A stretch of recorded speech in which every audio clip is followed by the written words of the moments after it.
Les populations de Fatick, particulièrement les femmes, sont déterminées à redonner à la riziculture la place qu'elle occupait ici autrefois. Le contexte est très favorable. La pluviométrie est revenue et le prix du riz importé coûte de plus en plus cher. Mais pour faire pousser ici du riz, il faudra lutter contre la salinisation des terres. Pour cela, il faudra reconstituer la mangrove et ériger des digues et des diguettes pour retenir les eaux de pluie et stopper l'incursion de la langue salée. Les premières expériences remontent déjà à une cinquantaine d'années. Cette digue que vous voyez a été érigée en 1952, à quelques encablures du village de Diofior. Elle permet de capter une quantité impressionnante d'eau qui peut alimenter une multitude de rizières aux abords d'une vallée qui s'étend sur plus de 30 km. Sur quelques hectares, les femmes de Diofior ont fait pousser le riz. Et l'hivernage très pluvieux de cette année leur a redonné de l'espoir. Il y avait la dégradation des terres salées qui nous avait poussé à ne plus avoir du riz.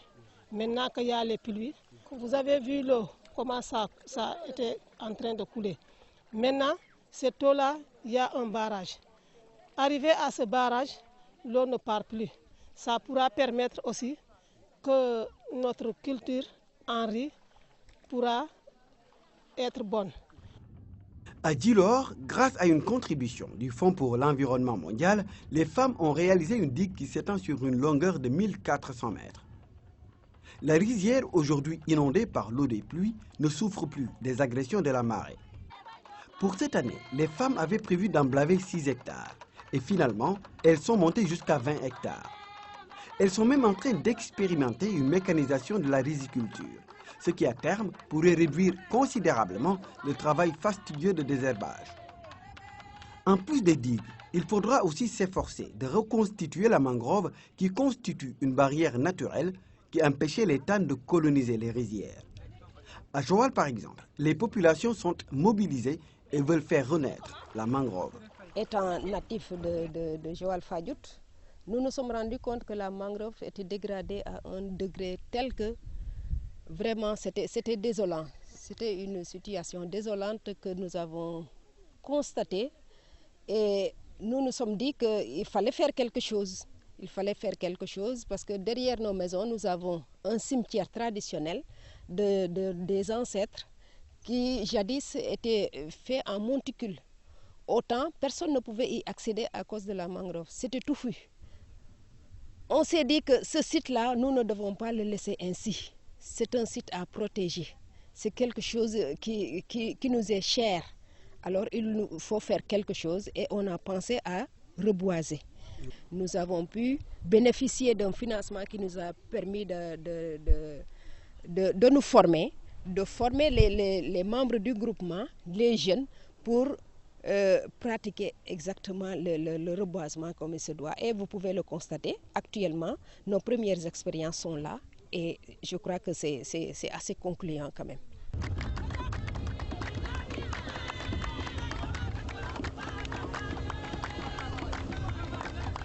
Les 3000 habitants du village de Simal sont tout aussi mobilisés.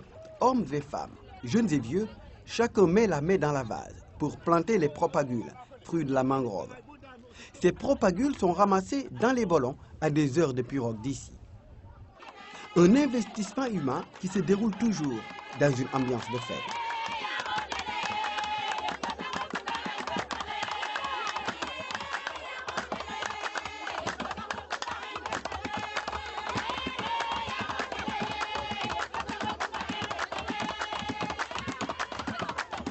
Dans le village de Badoudou, non loin de Sokone, la mangrove résiste encore, par endroits. Mais pour éviter sa disparition progressive, elle est protégée et renforcée. Renforcée par le reboisement. Toutes les 2 espèces de mangroves sont plantées. Pour l'espèce Avicennia, cependant, il faut créer des pépinières, comme ici sur l'île de Falia. Pour éviter les coupes abusives de bois de mangrove utilisées comme bois de chauffe, dans certains villages, le FEM appuie les populations dans l'entretien d'un bois villageois. C'est le cas à Faïl. Plusieurs projets sont aujourd'hui encadrés par le FEM dans le delta du Saloum. Nous sommes en train donc de suivre 9 projets qui ont été appuyés, qui ont démarré leurs activités depuis 10 mois. pour un montant d'environ 150 millions et que ces 9 projets sont le résultat d'anciennes activités qui ont été menées à travers la CAREM, à travers d'autres organisations du département de Foundiougne, donc toujours dans le delta du Saloum, que le programme de microfinancement a appuyé depuis bientôt 10 ans. Donc le programme est dans la zone depuis 1998 et que à chaque fois ce sont ces résultats avec les projets qui ont été démarrés au niveau de Fimela, au niveau de la FIOD, à Foundiougne avec le WAME, ce sont ces actions, ces résultats que les populations ont capitalisés à travers un échange d'expérience pour mettre en place de nouveaux projets.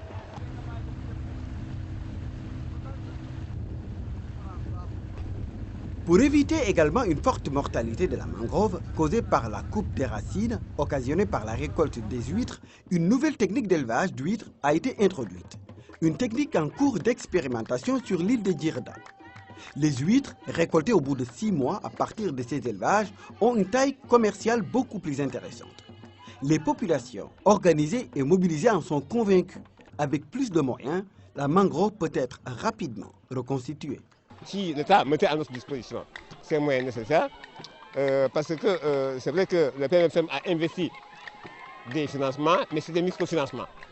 Donc on pense que si on pouvait avoir des financements à hauteur d'1 milliard par année pendant 5 ans, on aurait dans l'ensemble de l'État du Saloum reconstitué la mangrove et pour le bien-être des populations.